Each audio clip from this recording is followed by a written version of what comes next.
Welcome back, everyone. Today, we're going to be taking a deep dive into something that can really make or break your D&D campaign, setting expectations.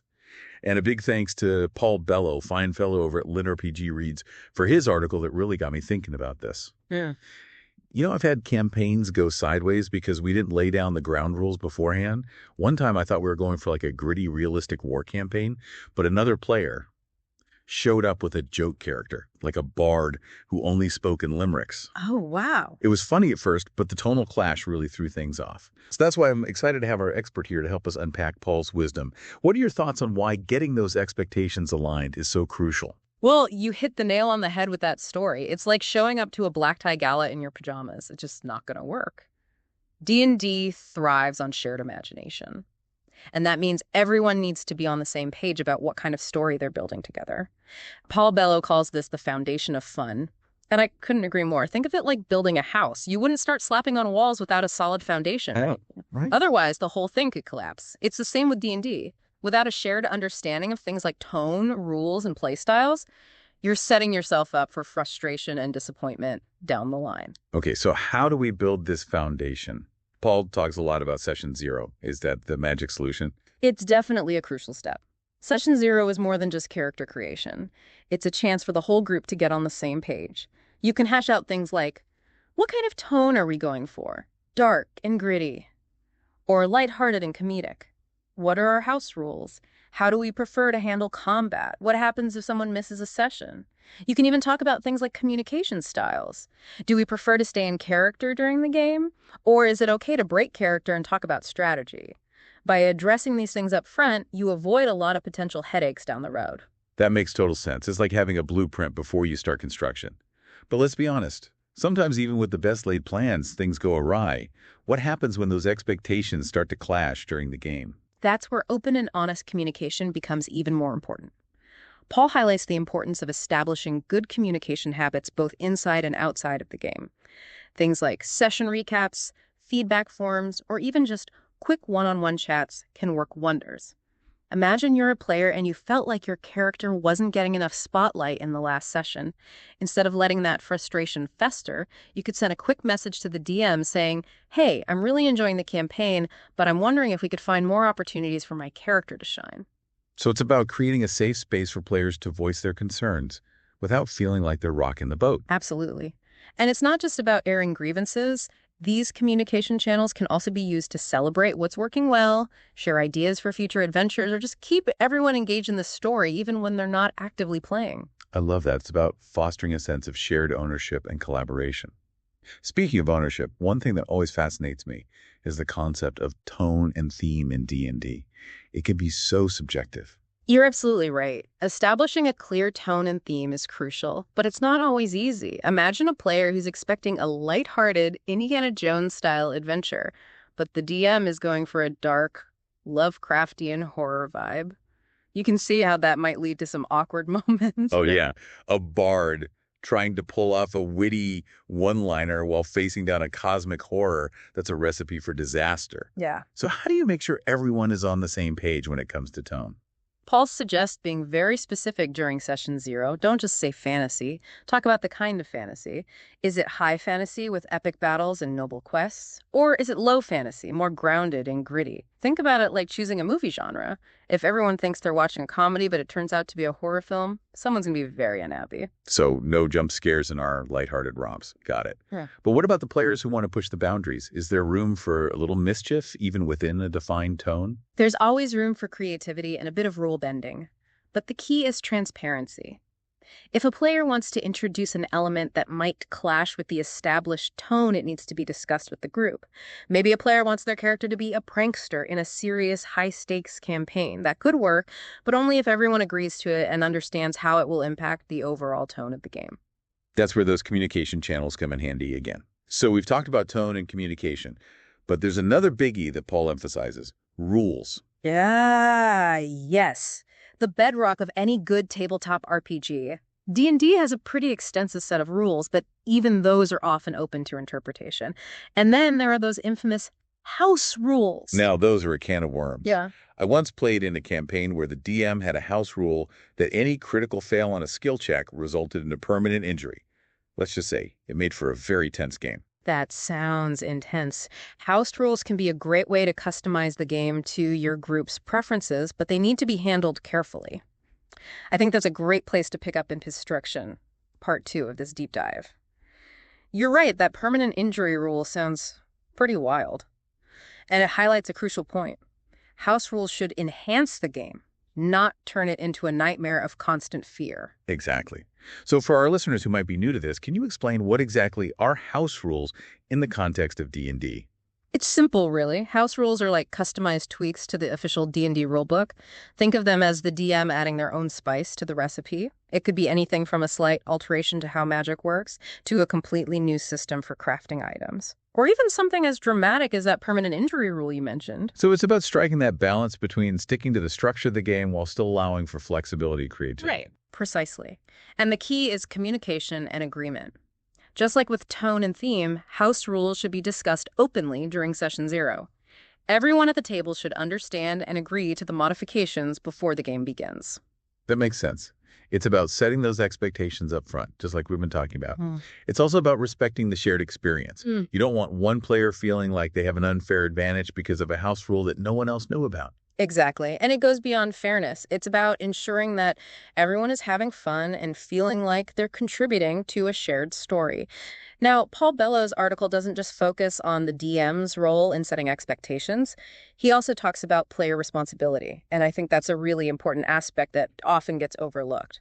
That's interesting. What kind of responsibilities do players have when it comes to setting expectations for a D&D campaign? It seems like the DM usually takes the lead on that.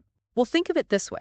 Players are just as invested in the success of the campaign as the DM. They're the ones bringing the characters to life, making the decisions, and driving the story forward.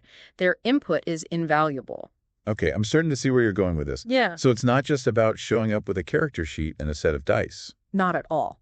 Players have a responsibility to be active participants in the process of setting expectations. That means being upfront about their preferences for tone, theme, and playstyle. It means communicating their ideas and concerns openly and respectfully.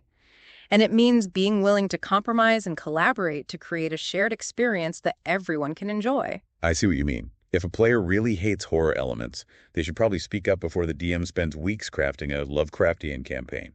But what about during the game itself? How can players help maintain those expectations once the dice start rolling? That's where good communication habits come into play again. Being respectful of the DM and other players, engaging in constructive feedback, and being willing to address conflicts as they arise. All of these things contribute to a positive and fulfilling gaming experience. It's like we're all part of this team working together to build something amazing. And just like any team, communication is key to success. You know, when we talk about setting expectations, it's easy to get bogged down in the nitty-gritty details, rules, tone, logistics. But what about those moments in D&D that transcend the game itself? Those times when the story becomes so immersive, the role-playing so intense that you completely lose yourself in the world. Yes, those moments are pure magic. They're the reason we play D&D. It's like stepping through a portal into another world, another life. You might find yourself laughing, crying, or even feeling a surge of adrenaline as your character faces down a fearsome foe. I remember one campaign where my character had to make a heartbreaking choice. It was a moral dilemma with no easy answers. And I found myself agonizing over it for days, even when I wasn't playing. Yeah. It was like the line between game and reality blurred for a moment. That's the power of collaborative storytelling. When everyone at the table is invested in the story, when they're willing to be vulnerable and let their imaginations run wild, those moments of shared experience can be truly transformative. And those moments are often a direct result of setting the right expectations, right? Mm-hmm. By establishing a foundation of trust and understanding, you create a space where players feel safe to explore those deeper emotions, to take risks, and to really immerse themselves in the game. You hit the nail on the head. It's like building a campfire. You need the right kindling, the right fuel, and the right conditions for it to truly ignite. And when it does, the warmth and light it creates can be truly magical. That's a beautiful analogy. Speaking of magical moments, Paul also touches on the idea of giving players more agency in shaping the campaign beyond just their characters' actions. What are your thoughts on that? I think it's a fantastic way to deepen player engagement and foster a sense of shared ownership. Remember, D&D is a collaborative storytelling experience. It shouldn't be just the DM dictating what happens. So what does that look like in practice? How can players be more involved in shaping the direction of the campaign? There are all sorts of ways. For example, the DM could assign specific roles and responsibilities to players outside of their characters. Maybe one player is the designated note-taker, keeping track of key plot points and details. Another player could be the lore master, researching the history and mythology of the game world. You could even have a player who's in charge of designing puzzles or encounters. I love that idea. It's like we're all co-creators, each bringing our unique skills and perspectives to the table. But how do you balance that player agency with the DM's role as the storyteller? I imagine it could get a little chaotic if everyone is trying to steer the ship at the same time. That's where clear communication and a healthy dose of trust come in. The DM is still ultimately responsible for guiding the narrative, but they can empower players to take on more active roles without relinquishing control. So it's about finding that sweet spot between structure and freedom, about creating a space where the players feel like they're contributing to the story in a meaningful way without derailing the campaign. You got it.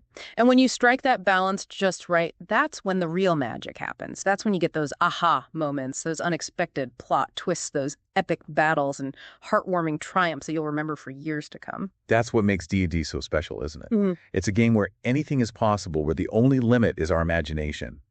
But those possibilities truly blossom when we set clear expectations, communicate openly, and embrace the collaborative spirit of the game. And on that note, I think it's time to move on to part 3 of our deep dive. As we've been talking about player agency and shared storytelling, it strikes me that all of this hinges on something really fundamental: trust. That's such a great point. You can't have a truly collaborative and enjoyable D&D experience without a foundation of trust. Players need to trust their DM to be fair, consistent, and invested in their enjoyment.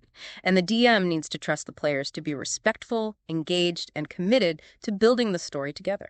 It's like we're all stepping onto this high wire of imagination together, and trust is the safety net that keeps us from falling. But how do you build that trust, especially in a group that's just starting out? Open communication is key. From that very first session 0, it's important to establish a culture of transparency and respect. Encourage players to voice their opinions, share their ideas, and even express their concerns without fear of judgment. So it's about creating a safe space where everyone feels comfortable being themselves and contributing to the shared experience.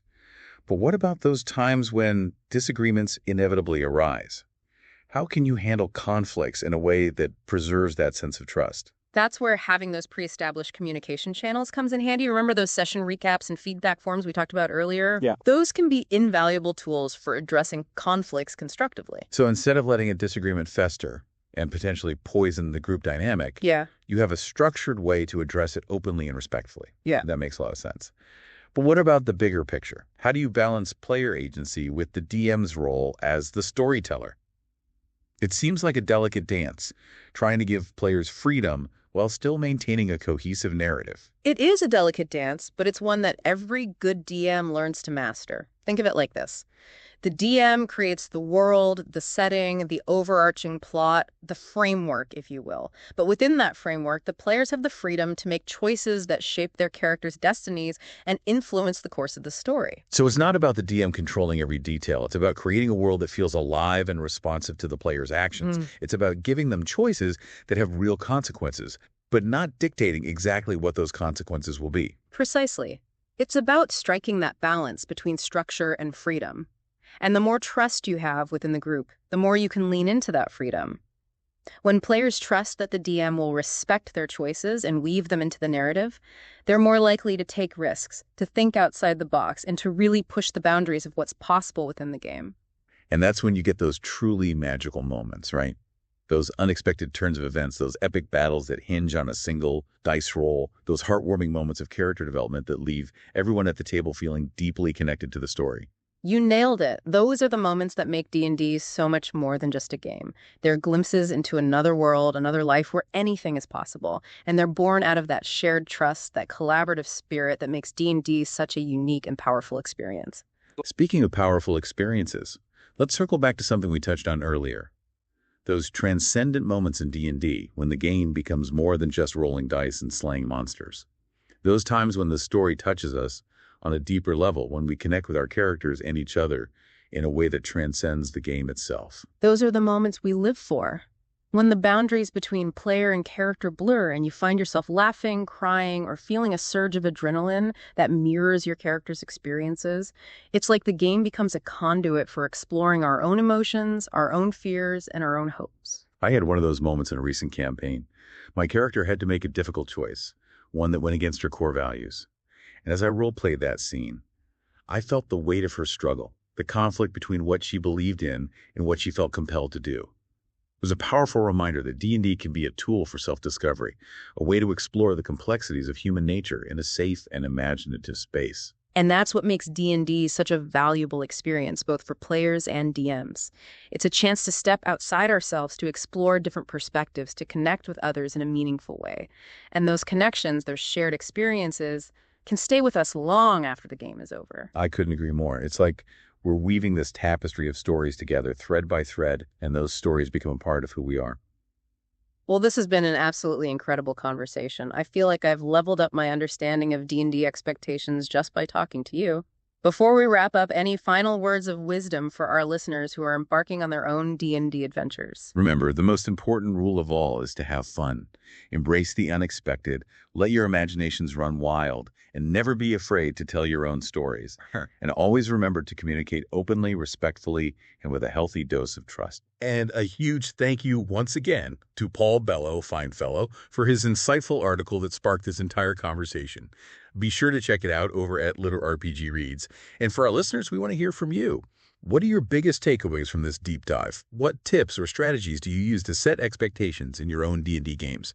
Share your thoughts in the comments below. Until next time, may your dice rolls be ever in your favor and may your adventures be legendary.